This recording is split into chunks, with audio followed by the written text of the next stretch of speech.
mana pa uya na fia ja wala sa mo le ngali ile ia man to foi lenta fa so ia o le lai fa ya tu la utala o upu matala o la utala le fa ya tu vanga fa upu fa e te tau na fa se to na no fa ya tu onga o le ngali ile soli ole makua le anga fayo o upu makala ma ole matua le anga lava upu matala o por fingele nga faya fia me na no fato lo wi sa mo ai mo ma fono fa ngor melia fia me ole wa kangi ngai kala ia ma me ia kasi milionga a upu na la lau le fafine le oi ole e video le la o mana faya tu sia u FBI tapena umma e a video ia e sendi Samoa se isila mai ai o to ia Samoa e oi ngama kuwa i sa malai ngalava e fafine le manga upu ngofai o se foi ia e ai foi ngole li idea tole fo sai o upunga la lau ya fia me o ai ku langa le le yo se oi na to se fia na matua I fai le anga fai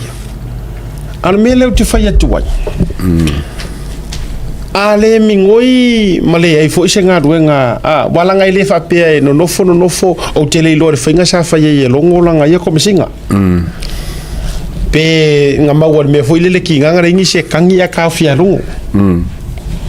wa te lo o tu ke lo le report operation nga sa fia ale la wo tu fia tu o ma fa le kasi mi dio nga fia mele ave nga ya out le malieto ale sa mo le nga di dia ale ma se me o ka fa longo ke foi nga ye wa mo moela e lo le fia me ele se kasi milio alanga e kilo o no ko fie me se mo me la família out lo finga lo foi le me fa mai sa ia ma me amai em kwa sa o le lo ngari ingo me nga le ngali sika tu vai lá me tonu ia ia fa tu ma tu vai tele lá na me nga le ngali sika ngi la lo fie me la sa o le lo ngari au te lo fo I le tulanga malanga sa yele case le sa ave isini Australia ele fionga ya vui ai alanga sa fa tatu fa tatu ngana tatu fa tatu le fionga ya vui masina amua ele I maua mai se tala wa sa mo le ungalile amana tu sa fa le case le isini Australia ia o te le lola po le ale tulanga ia il fa o winner case le wala we I Samoa wa me o mai sala tau te talai o mea fito tonu anga ile ya kia e ka kia ia le mea lea honestly tatia ia lo tala noa I mata upu ma issues ma vaenga fa pena a le mea leo lo ngofo la lau ponga o kangaka ma vaenga fa pena e o a fo ili tu inga tamali anga fo ile fa pe o le leo si to o luo le e video nga ko vai ko mai ko nga so ke forma fainga fai le to inga fa fine fa pe otala e o foi la ia na sauno nga na fai le sunga le parmia ia sa le ia so mo isia kan ka foi le ka ki ila le ke le wala nga finka lo o fonga ko sa o kalongo fa pe ka il malo ka il malo po la fa so ka ko fi kai ka wanga nga se ba nga wo fa le ko mo ka il malo yang fa nga ka lo ya e se fa lo o la le male ko ka ke fa ya ko kala ka ngi sole o kia o le matua ma tau tia lava ai e tate fa ya tura tala awa o te lo ta sile tupe la alu ai o alu ni tupe se tele masalo ngi kai mi wala ngala wa ese longo ai ka fifiri lo po fio ai mangile o leo fa fia so fa tu po fio la fila fia I ma fio ai le mo le pui nga mo te lo a o ina mo en tanga tau a ingo wala le o fato ai wo le te falo tu ngol tanga tele ngare vai Yo voy a podcast ko lo le li mongi kulep ye ma podcast maro lo ba nga le fe ye ba nga le fato ayo le mafu ayo na al pau na le vai nga de lo ita iyo ya po le atu ao lo tu ai nga no fo ya ina ele to fe wa ia po fe fo ia ai nga matulanga ela tu te taliaina ole la walunga le no fa tu isa mo wa matua le nga faia o no porkiki ole ali tu e matua a e lakua ole malosi le a o lau vae ngai ile ungor kula fongo e pulea o e lau tafili sau noa mau me fai as long as elangu moanga vae nga le controlling ia ia tuton ole tūlanga pito I leanga le nā lei tutonu si o tātou watunu lea la yeilo la mawhauwhaunga fo ile lea tate vai e tuale fa mai wai tangatala o tango fifa yei tangi matulanga a whai kangi yei wa matua sala whea tala whea ka whea ngai pēr whai e moi ka tala whea unga le lei le tūlanga ai ole te talo ai le tua ia mua ile tūla fono ai le mua yei se tangata fatu le to inga fofonga mas e tau e fai be ka faki mar kama o sai ole alu ole aditinalia oka o ta falo lo to isi tene isi tamaita I wore to fi tamaita ale isi kama I wore ko fi kama o ngore ayoi isi kama o makuare ko fi kama eso ono o wingo tangata lea mana tala ma ya talo fo isi ana fa na ma vaenga ben ole sule na tatu fa so ila so nafi o fai tau atunga mo tau sa ili tu la fono criminal act Samoa me se for tatu constitution ma tu la fono le defamation ole ulu I kai mirengei o isi ku inga defamations fa pe ngi se kau fa pe kau fa le nga fa pe tasi miliona te lo me wata wo lo ma fo le eto tele lope o la fa ingale le tupe le a vang fa faile o tonor fa tupi ayo kom foi ko mai wan ko ba wa mana to mai le na la va ngale a ver ko vai lo e vai lo ku o le la wa por la mena fe o le fare mo ma fo fa o le fare mo ma fo fa pe ai wa fa ya le lo pole amount le recupere renga unga we vaku ila mai kaule ke isa pe folinga mai ole fa mafa fieme o nga fa pe o pa o kana la uli ko kiki afa pe nga fa ngol ke isa ku so fa o ma ko fieme anga le fa la uli le melia e ko kele ma ko mai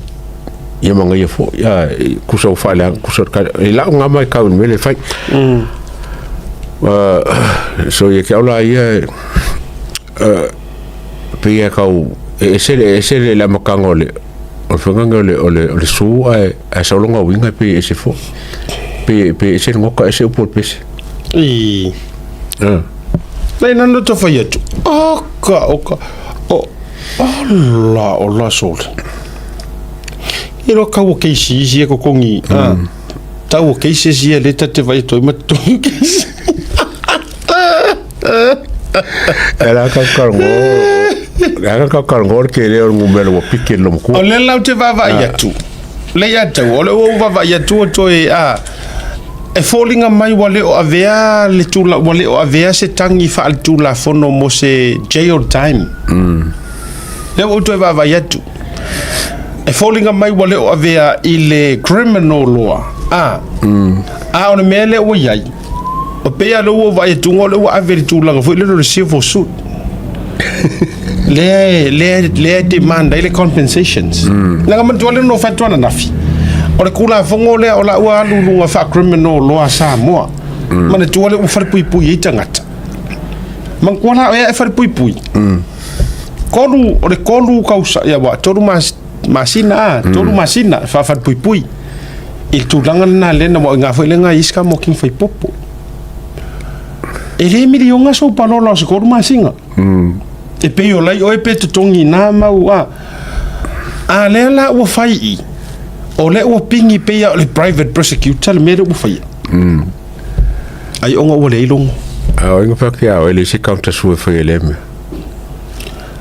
whatu o le la ua le whai mai ua le ua o te iloa na whaatali le lo matua wa e sila nei mea nei pea wa i se twist o le mea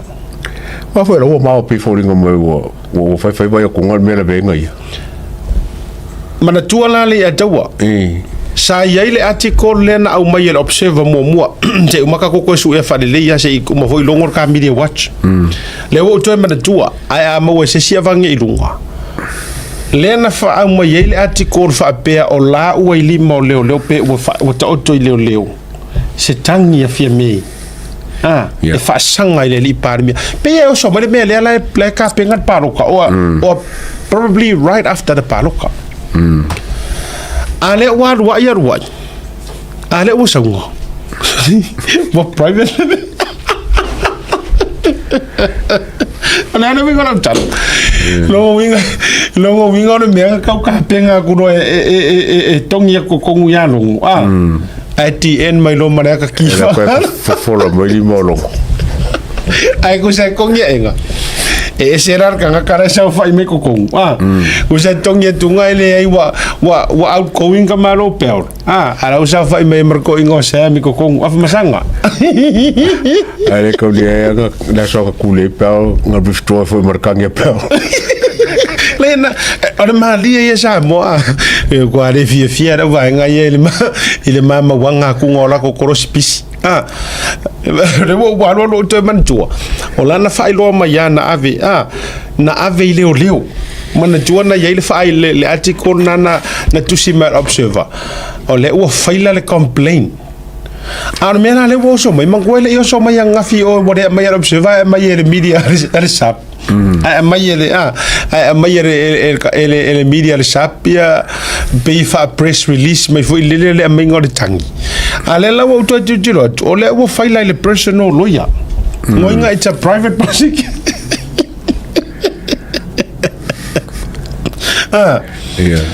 vai ta tau ia mangi e maka pisa ka ki fanga o ka ke maka kwa a masila ka ka vonga li maka leka a ka ka vela maka mo mo pe vela ka ka kilo ia o vaenga nei wo tilo ia wia a wasa te tau na tau la mua le lo ia siri le te mialia mama ko mingo ku ma fai roilo mai o langa ia ile fionga le palmia ia fia me ia ja foi la ia o te loa foi nga le tulanga fa pende te le na fai le lo ia siri however ona o sui mel fai nga malo ma ia foi la le tu le vava ia tu ai vava ia ku le te no ia mama ia me le mafa fa ko ile o yengi ni matua fa maoni anga solid evidence o meia mai le fai lo yesili le ko nga le o suile le pause lo yesili ana no fai tu o le wa to va ia tunga o le o so le criminal le mele o ye ele o ask ele o manga o mami ele o mami ho mama po anti anti me ele o manga o anti ingi cheo time ene manga o anti ingi cheo time ole ale mafuanga langa fo wai lo mengi kongi fa fo wanga ka ikoru masinga va de hotala la lo anti ele ai faisi masa sau e faisi siaka mamayo lo ia yo cases o ngi ya me fa toru masina fa pene ma ele ai ma se fa maungia ngi me o solo ma anti misi a ko leo ai o solo le private prosecution I tongi mai lungar compensation o que se saia e a ngar ka kamari Australia kakamari fa karngo ngafi iyo lo ia Australia me compensation wa mele ilanga lo le skario le mangu ali fo le kingo o yele o mangu ali lo al mele o mangu ali lo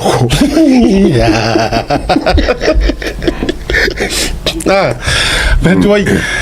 o le matua mali au ke fa yakula le fa ingonga ku la por mele o le wa te le o le simele ku ya yo ngo vai ko ingore upu milionga ya o fa per ko inga me vai nga se me nga ke o se fa private prescription me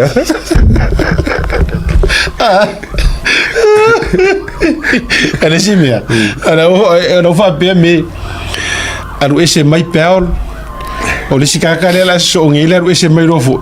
o le ese mai mai ka ide fa prosecutor le o le tasile me ala u fionga minister o le to fa mana tu atuma la u a pule anga ma le minister matanga ruenga ono le sa mo mai nai na fa mo ma fa mo tau sanga de nei so le ele ingi lo ia qualify ese le tutonu le sa o le tasile vai nga o tonu si le se lo ia qualify o lo ku ka lo la lo le tu tanga ruenga le mga lo ia foka amaka mana to lo te ia wa tu se te neo ia mai ta ile o le nafo ia a tu tonu wa ia me tanga ruenga le ma le ele o yese lo ia fo ile leo o le kapingi mai ai mane tua pole a lo leo tu lo ele fa peta tenganga vale ma tu la fa pen ai a fa pea e uma enga ele ai so to finga fa so fa longa fa lo ia ma tu la e tele ar fisiringi o me ngai fa la ngai fa yana e o ngai e tu la fono il va inga lo tele ma duty of care fa lo ia fa leo ma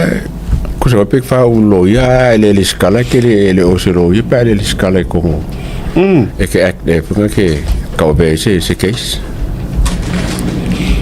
te vai la tatou ye o le tele na o afianga le nei tulanga fa le atua a me se fo yo le vainga o le o tuo nei mea a wa yelo tal tununga le atua a umar pa inga nei o te lo ai longa atua tau va le fionga sa fa pito di spa inga